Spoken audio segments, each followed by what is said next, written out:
అబ్బా ఏం జీవితం రా బాబు. పండుకొని నడుమంతలు వస్తుందని ఏడితే మా అమ్మ నువ్వు అంటే పాలిస్తుంది అంటే పాలిస్తుంది.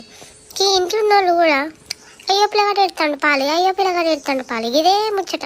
అంటే పాలు ఒక్కటేనా? ఇక మాకేం ప్రాబ్లమ్స్ ఉన్నాయా? మేము మనుషులం కాదా మీ లెక్క?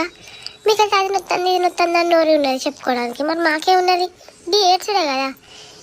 దయచేసి ఏడిసినప్పుడల్లా పాలు ఇవ్వకుర్రమ్మా, ప్లీజ్ అమ్మా. మా ప్రాబ్లం ఏంటో అర్థం చేసుకోర్రి. మమ్మల్ని అట్లా బయటకు తీసుకుపోయి ఎంజాయ్ చేపిర్రి. చీ అబ్బా ఏం జీవితం రా బాబు. పండుకొని నడుమంతలు వస్తుందని ఏడితే మా అమ్మ నువ్వు అంటే పాలిస్తుంది అంటే పాలిస్తుంది. ఈ ఇంట్లో ఉన్న వాళ్ళు కూడా అయ్యో పిల్లగాడు ఎడతాడు పాలి, అయ్యో పిల్లగాడు ఎడతాడు పాలి, ఇదే ముచ్చట. అంటే పాలు ఒక్కటేనా? ఇక మాకేం ప్రాబ్లమ్స్ ఉన్నాయా? మేము మనుషులం కాదా మీ లెక్క? మీకైతే అది నొత్తుంది ఇది నొత్తుంది అని నోరు ఉన్నది చెప్పుకోవడానికి, మరి మాకే ఉన్నది. ఇది ఏడ్చడే కదా. దయచేసి ఏడిసినప్పుడల్లా పాలు ఇవ్వకుర్రమ్మా, ప్లీజ్ అమ్మా. మా ప్రాబ్లం ఏంటో అర్థం చేసుకోర్రి. మమ్మల్ని అట్లా బయటకు తీసుకుపోయి ఎంజాయ్ చేపిర్రి.